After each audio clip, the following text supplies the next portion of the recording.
১৯৭৩ সালে খান brothers and company থেকে প্রকাশিত হয় শঙ্খনীল কারাগার।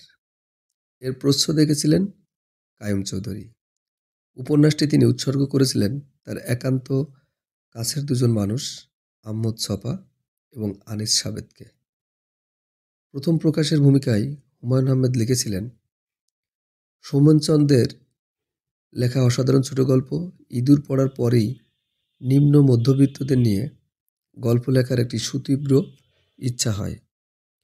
নন্দিত নরকে, শঙ্খনীল কারাগার ও মনসুবিজন নামে তিনটি আলাদা গল্প প্রায় একই সঙ্গে লিখে ফেলি। নিজের উপর বিশ্বাসের অভাবের জন্যেই লেখাগুলি দীর্ঘদিন আড়ালে পড়ে থাকে। যাই হোক, জনাব আহমদ ছফা ও বন্ধু রফিক কায়সারের আগ্রহে নন্দিত নরকে প্রকাশিত হয় মাস ৬ আগে।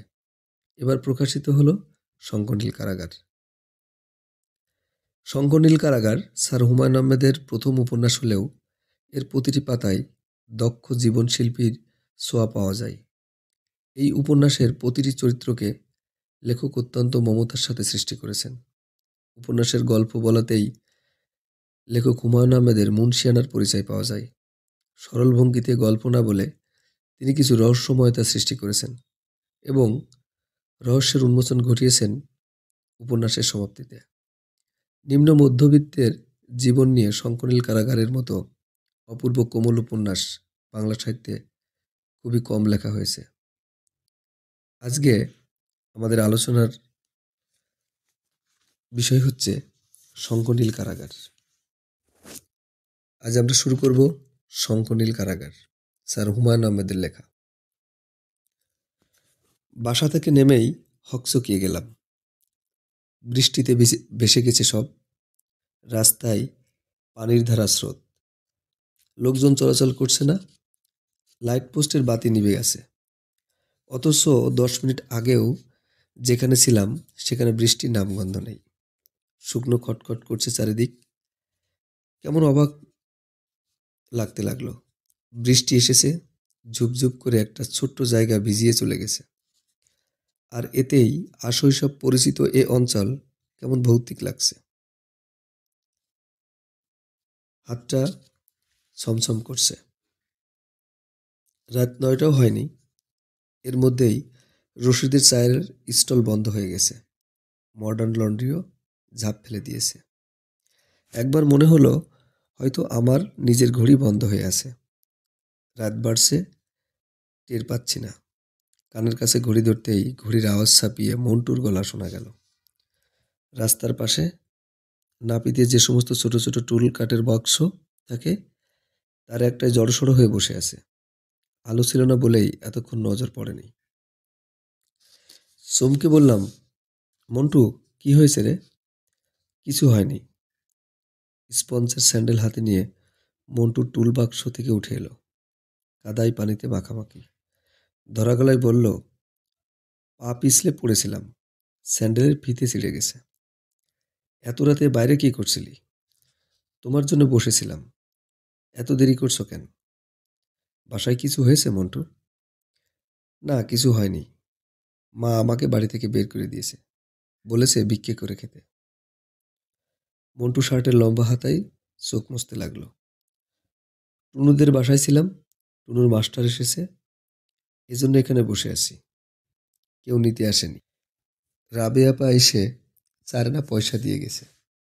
বলেছে তুমি আসলে তোমাকে নিয়ে বাসায় যেতে। মন্টু আমার হাত ধরল। 10 বছরের ছোট্ট একটা বাচ্চা ছেলে। সন্ধ্যা থেকে বসে আছে বাইরে। এর ভিতর ঝড় বৃষ্টি হয়েছে। বাতি টাতি নিভিয়ে লোকজন ঘুমিয়েও পড়েছে। সমস্ত ব্যাপারটার ভিতরেই বেশ খানিকটা নির্মমতা আছে। অথচ মাকে নিয়ে কিছুই বলা যাবে না। বাবা রাত 10টার দিকে ঘরে ফিরে যখন সব শুনবেন তখন তিনি আরও চুপ হয়ে যাবেন, মুখ কালো করে ঘুরে বেড়াবেন এবং একদিন ক্ষতিপূরণ হিসেবে চুপি চুপি হয়তো একটি সিনেমাও দেখিয়ে আনবেন। দাদা, রুনুকেও মা তালাবদ্ধ করে রেখেছে। ট্র্যাঙ্ক আছে যে ঘরটাই সেখানে। রুনু কি করেছে? আয়না ভেঙেছে। আর তুই কি করেছিলি? আমি কিছু করিনি। ঝুনু বারান্দায় মোড়া পেতে চুপচাপ বসেছিল। আমাদের দেখে ধড়মড় করে উঠে দাঁড়ালো। দাদা, এত দেরি করলে কেন? যা খারাপ লাগছে। কি হয়েছে জুনু? কত কি হয়েছে? তুমি রাবেয়া আপাকে জিজ্ঞেস করো। গলার শব্দ শুনে রাবেয়া বেরিয়ে এলো। চোখের ভয়ের ভাবভঙ্গি প্রকট হয়ে উঠছে। চাপা গলায় বলল, মার ব্যথা শুরু হয়েছে রে খোকা। বাবা তো এখনো আসলো না। কি করি বলতো? কখন থেকে? আধা ঘন্টাও হয়নি। মার কাছ থেকে চাবি এনে দরজা খুলে দেব রুনুর, সেই জন্য গিয়েছি। দেখি এই অবস্থা। ভিতরের ঘরে পা দিতেই রুনু ডাকলো, ও দাদা শুনে যাও। মার কি হয়েছে দাদা? কিছু হয়নি। কাঁদছো কেন? মার ছেলে হবে। ও দাদা, তালাটা খুলে দাও, আমার ভয় লাগছে। একটু দাঁড়া, রাবেয়া চাবি নিয়ে আসছে। এখান থেকে মায়ের অস্পষ্ট কান্না শোনা যাচ্ছে। কিছু কিছু কান্না আছে যা শুনলেই কষ্টটা সম্বন্ধে যে শুধু একটা ধারণাই হয় তাই না, ঠিক সেই পরিমাণ কষ্ট নিজেরও হতে থাকে। আমার সেই ধরনের কষ্ট হতে লাগলো। রাবেয়া এসে রুনুর ঘরের তালা খুলে দিল। রাবেয়া বেচারি ভীষণ ভয় পেয়েছে। তুই এত দেরি করলি খোকা, এখন কি করি বল? শের কাকুর বউকে খবর দিয়েছি, তিনি ছেলেকে ঘুম পাড়িয়ে আসছেন। তুই সবাইকে নিয়ে খেতে আয়, শুধু ডাল ভাত। যা কাণ্ড সারাদিন ধরে, রাঁধবো কখন? মার মেজাজ এত খারাপ আগে হয়নি। হড়বড় করে কথা শেষ করেই রাবেয়া রান্নাঘরে চলে গেল। কলঘরে যেতেই হয় মার ঘরের সামনের বারান্দা দিয়ে চুপি চুপি পা ফেলে যাচ্ছি। মা তীক্ষ্ণ গলায় ডাকলো, খোকা। কি মা? তোর বাবা এসেছে? না। আয় ভিতরে, বাইরে দাঁড়িয়ে আছিস কেন? ব্যথাটা বোধহয় কমেছে। সহজভাবে নিঃশ্বাস নিচ্ছেন। মার মুখে বিন্দু বিন্দু ঘাম আর ফ্যাকাশে ঠোঁট ছাড়া অসুস্থতার কোনো লক্ষণ নেই। খোকা, মন্টু এসেছে? এসেছে। আর রুনুর ঘর খুলে দিয়েছে রাবেয়া? দিয়েছে। যা, ওদের নিয়ে আয়। রুনু, ঝুনু আর মন্টু জড়সড় হয়ে দাঁড়ালো সামনে। কিছুক্ষণ চুপ থেকে মা বললেন, কাঁদছো কেন রুনু? কাঁদছি না তো। বেড চোখ বেড চোখ মুছে ফেললো। ভাত খেয়েছো? না। যাও, ভাত খেয়ে ঘুমাও গিয়ে। মন্টু বলল, মা, আমি বাবার জন্য রাস্তায় দাঁড়িয়ে থাকবো? না না, ঘুমাও গিয়ে। রুনুমা, কাঁদছো কেন তুমি? কাঁদছি না তো। আমার কিছু হয়নি। সবাই যাও, ঘুমিয়ে পড়ো। যাও যাও। ঘর থেকে বেরোয়েই কেমন যেন খারাপ লাগতে লাগলো আমার। আমাদের এই গরিব ঘর, বাবার অল্প মাইনের চাকরি, এর ভিতরে মা যেন সম্পূর্ণ বেমানান। বাবার সঙ্গে যখন তার বিয়ে হয়, তিনি তখন ইতিহাসে এমএ পরীক্ষা দেবেন। আর বাবা তাদের বাড়িতেই আশ্রিত। গ্রামের কলেজ থেকে বিএ পাশ করে চাকরি খুঁজতে এসেছেন শহরে। তাদের কি যেন আত্মীয় হন। বিয়ের পর এই বাড়িতে এসে ওঠেন দুজন। মার পরীক্ষা দেওয়া হয়নি। কিছুদিন কোনো এক স্কুলে মাস্টারি করেছেন। সেটি ছেড়ে দিয়ে ব্যাংকে কি একটা চাকরিও নেন। সে চাকরি ছেড়ে দেন আমার জন্মের পরপর। তারপর একে একে রুনু হলো, ঝুনু হলো, মন্টু হলো। মা গুটিয়ে নিলেন নিজের মধ্যেই। সব ছেড়ে ছুড়ে মা আমাদের গরিব ঘরে এসেছেন বলেই তার সামান্য রূপের কিছু কিছু আমরা পেয়েছি।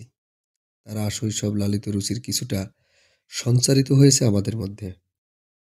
শুধু তার জন্যে তৃষিত হয়ে আছি, সেই ভালোবাসা পায়নি কেউ। রাবেয়ার প্রতি একটা গাঢ় মমতা ছাড়া আমাদের আর কারো প্রতি তার কোনো আকর্ষণ নেই। মার অনাদর খুব অল্প বয়সে টের পাওয়া যায়, যেমন আমি পেয়েছিলাম।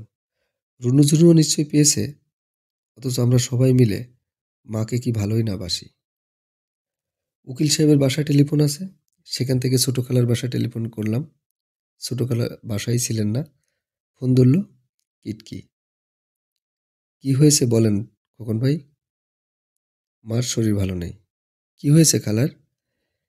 কি হয়েছে বলতে গিয়ে লজ্জায় মাথা কাটা যাচ্ছিল। এদিকে উকিল সাহেব আবার কান খাড়া করে শুনছে কি বলছি। কোনো রকমে বললাম, মার ছেলে হবে কিটকি। আপনাদের তো ভারী মজা, কতগুলি ভাই বোন, আমি একদম একা। কিটকি, খালাকে সকাল হলেই বাসায় একবার আসতে বলবে। হ্যাঁ বলবো, আমিও আসব। মার বাড়ির লোকজনের ভিতরেই এই একটিমাত্র পরিবারের সঙ্গে আমাদের কিছুটা যোগাযোগ আছে। ছোট খালা আসেন মাঝে মাঝে, কিটকির জন্মদিন, পুতুলের বিয়ে, এই জাতীয় উৎসবগুলিতে দাওয়াত হয় রুনুঝুনুর। বাসায় ফিরে দেখি বাবা এসে গেছেন। ওভারসিয়ার কাকুর বউ এসেছেন। দাই সুহাসিনী এসেছেন। রান্নাঘরে বাতি জ্বলছে। রাবেয়া ব্যস্ত হয়ে এগর ওগর করছে। বাবার ভিতরের বারান্দায় ইজি চেয়ারে শুয়ে ঘন ঘন সিগারেট খাচ্ছেন। আমাকে দেখে যেন একটু জোর পেলেন। তোর ছোট খালাকে খবর দিয়েছিস খোকা? যে দিয়েছি। আপনি কখন এসেছেন? আমার একটু দেরি হয়ে গেল। তোর আজিজ খা তোর আজিজ খাকে মনে আছে? ঘড়ির দোকান ছিল যে, আমার খুব বন্ধু মানুষ। সে হঠাৎ মারা গেছে। গিয়েছিলাম তার বাসায়। বাবা যেন আমার কাছে কৈফিয়ত দিচ্ছেন, এমন ভাবভঙ্গি করতে লাগলেন। আজিজ খার বউ ঘন ঘন ফিট হচ্ছে। একবার মনে করলাম থেকেই যাই। ভাগ্য ভালো থাকেনি। নিজের ঘরে এত বড় বিপদ। বিপদ কিসের বাবা? না, বিপদ অবশ্য নয়, কিন্তু রাতে এমন একটা বাজে স্বপ্ন দেখেছি, যতবারই মনে হয় হাত পা ঠান্ডা হয়ে আসে। কিছুক্ষণ আগে রাবেয়াকে বলেছি সে কথা। কি স্বপ্ন? না না, রাতের বেলা কেউ স্বপ্ন বলে নাকি রে? যা তুই রাবেয়ার কাছে গিয়ে বস একটু। ঘরে যদিও অনেকগুলি প্রাণী জেগে আছি, তবু চারদিক খুব বেশি রকম নীরব। রান্নাঘরে দু একটা বাসন কোসন নাড়ার শব্দ ছাড়া আর কিছুই শোনা যাচ্ছে না। বাবা অবশ্যই মাঝে মাঝে বিড়বিড় করে কি যেন বলছেন। তার একা একা কথা বলার অভ্যাস আছে। মাঝে মাঝে যখন মেজাজ খুব ভালো থাকে তখন গুনগুন করে গান। কথা বোঝা যায় না। ও মন রে, এই লাইনটি অস্পষ্ট শোনা যায়। রাবেয়া বলে বাবার নৈশ সঙ্গীত। রাবেয়াটা এমন ফাজিল। রান্নাঘরে গিয়ে দেখি একটা মস্ত অ্যালুমিনিয়ামের সসপ্যান পানি ফোটাচ্ছে। রাবেয়ার ঘুম ঘুম ফোলা মুখে আগুনের লাল আঁচ এসে পড়েছে। সে আমার দিকে তাকিয়ে কি ভেবে অল্প হাসল। আমি বললাম, হাসছিস যে? এমনি। সুহাসিনী মাসির আমি কি নাম দিয়েছি জানিস? কি নাম? কুহাসিনী মাসি। ওর হাসি শুনলেই আমার গা জ্বলে। একটু আগে কি বলেছে জানিস? কি বলেছে? থাক, শুনে কাজ নেই। বল না। বলে বলে আজ তোমার মার জন্য এসেছি, একদিন তোমার জন্যও আসবো খুকি। বলতে বলতে রাবিয়া মুখ নিচু করে হাসলো। মনে হলো কথাটা বলে ফেলে সে বেশ লজ্জা পেয়েছে। হঠাৎ করে ব্যস্ত হয়ে কি খুঁজতে লাগলো মিট শেপে। আমি বললাম, তোর ভাবভঙ্গি দেখে মনে হয় তুই বেশ খুশি হয়েছিস শুনে। তুই একটা গাধা। লজ্জায় রাবেয়া লাল হয়ে উঠল। আমি অপ্রস্তুত হয়ে বললাম, লজ্জা পর কি হয়েছে? যা, লজ্জা পেলাম কোথায়? তোর যা কথা। যাই দেখে আসি রুনুঝুনুরা মশারি ফেলে ঘুমিয়েছে কিনা। যা মশা। রাবে আমার 5 বছরের বড়। এই বয়সে মেয়েরা খুব বিয়ের কথা ভাবে। তাদের অন্তরঙ্গ সখীদের সাথে নিয়ে বিয়ে নিয়ে হাসাহাসি করে। রাবিয়ার একটি বন্ধুও নেই। আমি তার একমাত্র বন্ধু। সুহাসিনী মাসির সে কথাটি হয়তো এই জন্যে বলেছিল আমাকে। আর আমি এমন গাধা, তাকে উল্টো লজ্জা দিয়ে ফেললাম। মেয়েরা লজ্জা পেলে এত বেশি অপ্রস্তুত হয় যে সে লজ্জা দিয়ে তার অস্বস্তির সীমা থাকে না। ঘরে খুব হৈ হৈ করে বেড়ালেও রাবেয়া ভীষণ লাজুক। কলেজে যাওয়া বন্ধ করার ব্যাপারটি ধরা যাক। 3 বছর আগে হঠাৎ একদিন এসে বলল, বাবা আমি আর কলেজ করব না। বাবা অবাক হয়ে বললেন, কেন মা? এমনি। মা বললেন, রাবেয়া তোমাকে কেউ কিছু বলেছে? না মা, কেউ কিছু বলেনি। কোনো চিঠি পিঠি দিয়েছে কোনো ছেলে? না মা, আমাকে চিঠি দেবে কেন? তবে কলেজে যাব না কেন? এমনি। না, এমনি না। বলো তোমার কি হয়েছে? রাবেয়া হঠাৎ ফুপিয়ে কেঁদে উঠল। বলল, মা ছেলেরা আমাকে মা কালী বলে ডাকে। আমাদের ভিতর রাবেয়াই শুধু মার রং পায়নি। যতটুকু কালো হলে মেয়েরা মেয়েদের শ্যামলা বলে রাবেয়া তার চেয়েও কালো। কিন্তু ছেলেরা শুধু গায়ের রংটাই দেখল। ও ছেলে, তাকিয়ে দেখি সুহাসিনী মাসি। দপদপ করছে গায়ের রং, ফোলা ফোলা চোখে এক বেমানান চশমা। আমি উঠে দাঁড়ালাম। খামাখা তোমার বাবা আমার ঘুম ভাঙিয়ে এনেছে। এখনো অনেক দেরি, 9টার আগে নয়। আমি চুপ করে রইলাম। সুহাসিনী মাসি বলেন, মেয়েটি কই, লম্বা মতো মেয়েটি? আসবে এক্ষুনি। কেন? 1 কাপ চা করে দিতে বলতাম। এই যে ও খুকি, মাসিকে চা করে দাও না 1 কাপ। রাবেয়া হাসি মুখে বলল, দেই, আপনি বসবেন এখানে? না, আমি একটু শোবো ভিতরে ইজি চেয়ারে। রাবেয়া তাকালো আমার চোখে চোখে। তোর লাগবে নাকি 1 কাপ? দে, তাহলে 5 কাপ দিই। বাবাকে 1 কাপ, আমার নিজের 2 কাপ। রাবেয়া চায়ের সরঞ্জাম সাজাতে লাগলো। অভ্যস্ত নিপুণ হাত, দেখতে ভালো লাগে। আমি বললাম, মাসির বয়স কত রে? অনেক। আমি ছাড়া সবাই তো তার হাতে। দেখলে মনে হয় না, তাই না? হুম। মার ব্যথাটা একটু কম মনে হয়। সবার মা এমন কষ্ট পেলেন। তোরা তো সুখে আছিস। কষ্ট যা, তা তো মেয়েদেরই। পেটে ছেলে মেয়ে আসা মানেই 1 পা কবরে রাখা। আমি বললাম, কষ্টটা যদি পুরুষরাও পেত তাহলে কি তুই খুশি হতি? জানি না, বলে রাবেয়া হঠাৎ কি মনে করে হাসতে লাগলো। হাসির উচ্ছ্বাসে পেয়ালার দুধ গেল উল্টে।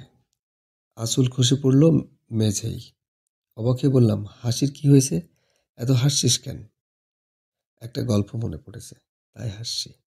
কি গল্প? বাজে গল্প, তবে খুব মজার। শুনলে তুই নিজেও হাসবি। শুনবি? বল। একদল মেয়ে আল্লাহর কাছে নালিশ করলো।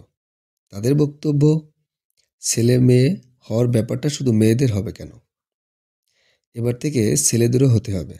বেতার ভাগও সমান সমান। আল্লাহ বললেন, ঠিক আছে, তাই হবে। তারপর হলো কি শোন।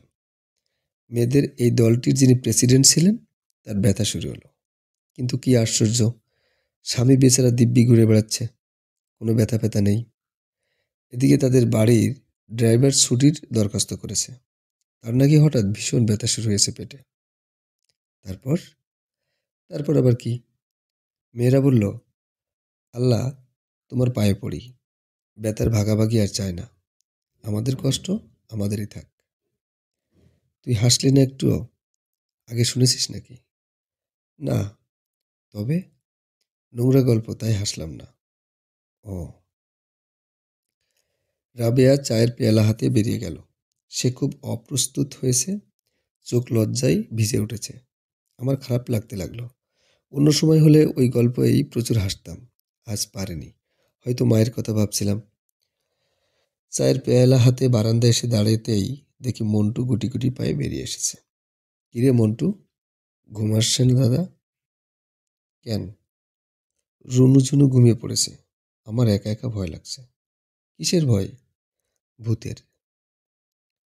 রাবেয়া রান্নাঘরে ফিরে যাচ্ছিল। মন্টু ডাকলো, আপা, আমি চা খাবো। 1 ফোঁটা ছেলের রাত 3টার সময় চা চাই? সিগারেটও লাগবে নাকি বাবুর? দেই বাবার কাছ থেকে এনে। আপা, ভালো হবে না বলছি। ও ঘর থেকে কাপ নিয়ে আয় একটা।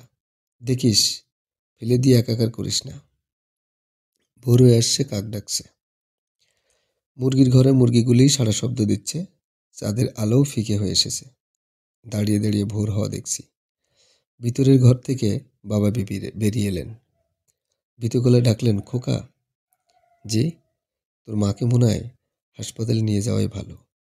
কেন, হঠাৎ করে? না, মানে সুহাসিনী বলল এখন বয়স হয়েছে কিনা। তাছাড়া তাছাড়া কি? না, মানে কিছু নয়। আমার কেন যেন খারাপ লাগছে স্বপ্নটা দেখার পর। দেখলাম যেন আমি একটা ঘরে কি? না না, রাতের বেলায় স্বপ্ন বলে কেউ নাকি। বাবা থতমত খেয়ে চুপ করলেন। মায়ের সেই ভয় দাঁড়ানোর চিৎকার আর শোনা যাচ্ছে না।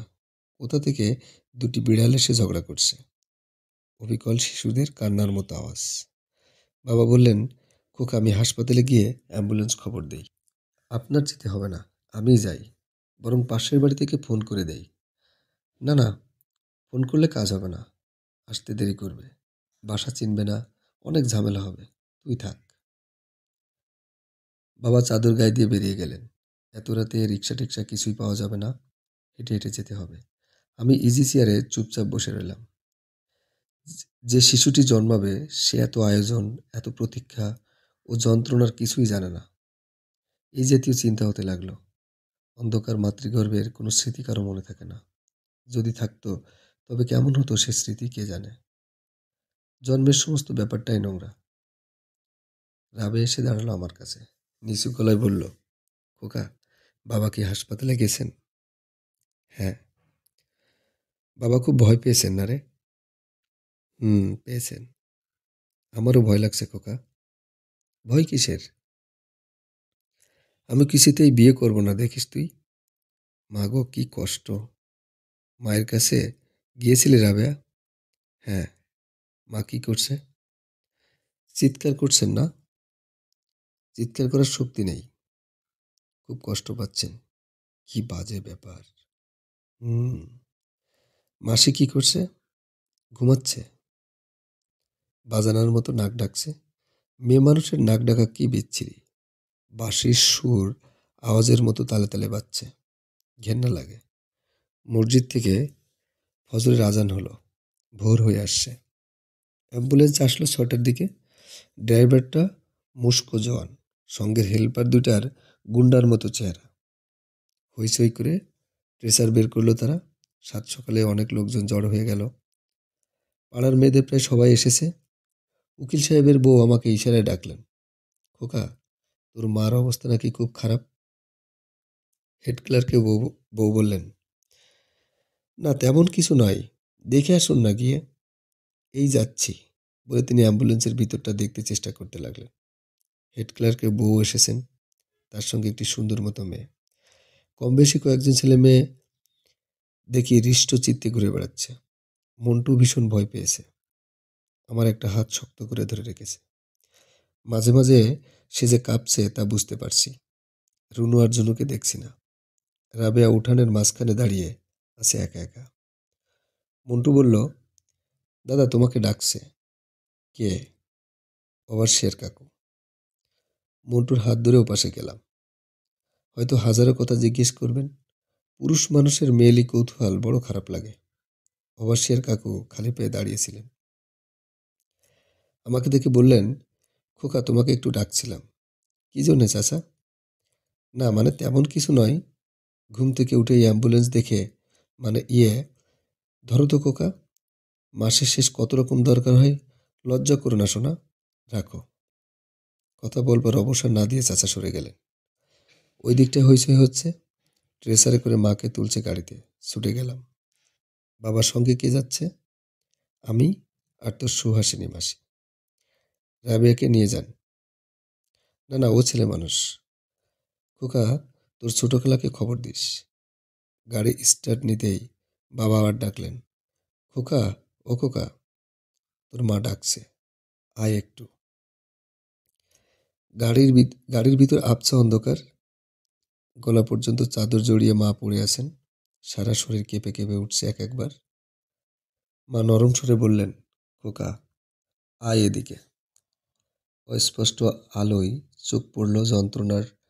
তার ঠোঁট কেঁপে কেঁপে উঠছে। অদ্ভুত ফর্সা মুখের দৃশ্য নীল শিরা কালো হয়ে ফুলে উঠেছে। বিন্দু বিন্দু ঘাম জমেছে সারা মুখে। মা কি জন্য রেখেছেন? কি? মা কোনো কথা বললেন না।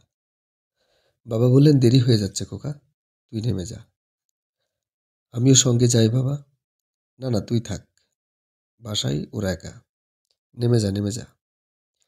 মাসি গলা বাড়িয়ে বললেন, পানের কৌটা ফেলে এসেছি, কেউ আসে তো সঙ্গে দিয়ে দিও। গাড়ি ছেড়ে দিল। মন্টু গাড়ির পিছনে পিছনে বড় রাস্তা পর্যন্ত গিয়ে ফোপাতে ফোপাতে ফিরে এলো। রুনুঝুনুকে নিয়ে আমি বসে রইলাম বারান্দায়। জন্ম বড় বাজে ব্যাপার, মৃত্যুর চেয়েও করুণ। বুকের উপরে চেপে থাকা বিষণ্ণতা দেখতে দেখতে কেটে গেল। আবহাওয়া তরল হয়ে আসলো ঘণ্টাখানেকের মধ্যে। ছোট খালা আসলেন 9টায়, তার মস্ত কালো রঙের গাড়িতে করে, সঙ্গে মেয়ে কিটকি। রাবেয়া ডাউস 1 কেটলি চায়ের পানি চড়িয়ে দিল। রুনুঝুনু স্কুলে যেতে হবে না শুনে আনন্দে লাফাতে লাগলো। সারা রাত অঘুমা থাকায় মাথা ব্যথা করছিল। চুপচাপ শুয়ে রইলাম। ইউনিভার্সিটিতে 1 দফা যেতে হবে। স্যার কাল খোঁজ করছিলেন, পাননি। আতিক কি জন্যে যেন তার বাসায় যেতে বলেছে, খুব নাকি জরুরি। চার্লি চ্যাপলিনের দ্য কিউ ছবিটি চলছে গুলিস্তানে। আজ দেখব কাল দেখব করে দেখা হয়নি। দুদিনের ভিতর দেখতে হবে। সামনের সপ্তাহে কি এক বাজে ছবি আছে যেন। কিরে কোকা শুয়ে? মৃদু সেন্টের গন্ধ ছড়িয়ে খালা ঢুকলেন। খালার সঙ্গে মায়ের চেহারার খুব মিল, তবে খালা মোটাসোটা, মা ভীষণ রোগা। খালা পাশের চেয়ারে বসলেন। জ্বর নাকি রে? জি না, এই শুয়েছি একটু। দেখি। খালা মাথায় হাত রাখলেন। না, মোটেও জ্বর নেই। ডাক্তারের বউ হাফ ডগ ডাক্তার হয় জানিস তো? জানি। জ্বরটার নয়, এমনি শুয়ে আছি। খারাপ লাগছে? তা তো লাগবেই, বুড়ো বয়সে মায়েদের যদি ম্যাটারনিটিতে যেতে হয়। আমি চুপ করে রইলাম। দরজার আড়াল থেকে কিটকি উকি দিল। খালা ডাকলেন, আয় ভিতরে আয়। কিটকি লজ্জিতভাবে ঢুকল। যখন অন্য কেউ থাকে না, তখন সে আমার সঙ্গে কিটকির ব্যবহার খুব সহজ ও আন্তরিক। বাইরের কেউ থাকলেই কিটকি সংকোচ ও লজ্জায় চোখ তুলে তাকায় না। শৈশবের একটা ছোট্ট ঘটনা থেকেই কিটকির এমন হয়েছে। সে তখন খুব ছোট, 6-7 বছর বয়স হবে। মায়ের সঙ্গে বেড়াতে এসেছে বাসায়। রুনুঝুনুর সঙ্গে সারা দুপুর হইচই করে খেলল। মা যখন সবাইকে খেতে ডাকলেন, তখন তার হঠাৎ কি খেয়াল হলো যে মাকে গিয়ে বলল, খালা, আমি আপনাকে একটা কথা বলবো, কাউকে বলবেন না তো? না মা, বলবো না। আল্লাহর কসম বলুন। আল্লাহর কসম। তাহলে মাথা নিচু করুন, আমি কানে কানে বলি। মা মাথা নিচু করলেন এবং কিটকি ফিসফিস করে বলল, বড় হয়ে আমি খোকা ভাইকে বিয়ে করব। আপনি কাউকে বলবেন না তো?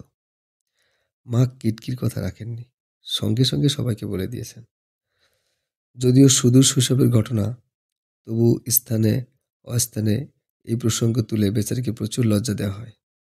মা তো কিটকির সঙ্গে দেখা হলে একবার হলেও বলেন, আমার বউ মেয়েকে কেউ যদি যত্ন করছে না। কিটকি তার মায়ের পাশে বসল। সে আজ হলুদ রঙের কামিজ পরেছে। লম্বা বেনেতে মস্ত বড় বড় 2টি হলুদ ফিতের ফুল। অল্প হাসলো কিটকি। আমি বললাম, কি কিটকি, আজ কলেজ নেই? আছে, যাব না। কেন? এমনি, কলেজ ভীষণ বোরিং। তাছাড়া খালার অসুখ। থাকবি আজ সারাদিন? হ্যাঁ, আজ রাতে আপনাকে ভূতের গল্প বলতে হবে। ভূতের গল্প শুনে কাঁদবি না তো আবার? ইস, কাঁদবো? ছোটবেলায় কবে কেঁদেছিলাম, এখনো সেই কথা। ছোটবেলার কত, তুই আরো কত কি যে করেছিস। ভালো হবে না কিন্তু। বলতে বলতে কিটকি লজ্জায় মাথা নিচু করলো। খালা বললেন, আমি হাসপাতালে যাই খোকা। কিটকি, তুই যাবি আমার সঙ্গে? না মা, আমি থাকি এখানে। খালা চলে যেতেই রাবেয়া চায়ের ট্রে হাতে ঢুকলো। বেশ, মেয়ে রাবেয়া। এর ভিতর সে গোসল সেরে নিয়ে চুল বেঁধেছে, রান্না শেষ করেছে, 1 কাপ চা খাইয়ে আবার চা এনেছে। রাবেয়া হাসতে হাসতে বলল, কি কিটকি? না না, ভিটকি বেগম। এই ঘরে কি করছো? পূর্বরাগ নাকি? সিনেমার মতো শুরু করলে যে। যা না পা, আপনি তো ভারী ইয়ে। মা ডাকলেন তাই। বেশ বেশ, দেখ, এমন গলদা চিংড়ির মতো লাল হয়ে গেছো যে। গরমে না হৃদয়ের উত্তাপে? যা না পা, ভাল লাগে না। নিন নিন ভিটকি বেগম, চা নিন। কি সবসময় ভিটকি রাখেন? জঘন্য লাগে। কিটকির কি কোনো মানে আছে? তাই ভিটকি রাখি। যেন ভিটকির কত মানে আছে। আছেই তো। ভিটকি হচ্ছে ভেটকি মাছের স্ত্রীলিঙ্গ, অর্থাৎ তুই একটি গভীর জলের ভেটকি ফিশ, বুঝলি? বেশ, আমি গভীর জলের মাছ। না, চা খাবো না। কাঁদো কাঁদো মুখে উঠে দাঁড়ালো কিটকি।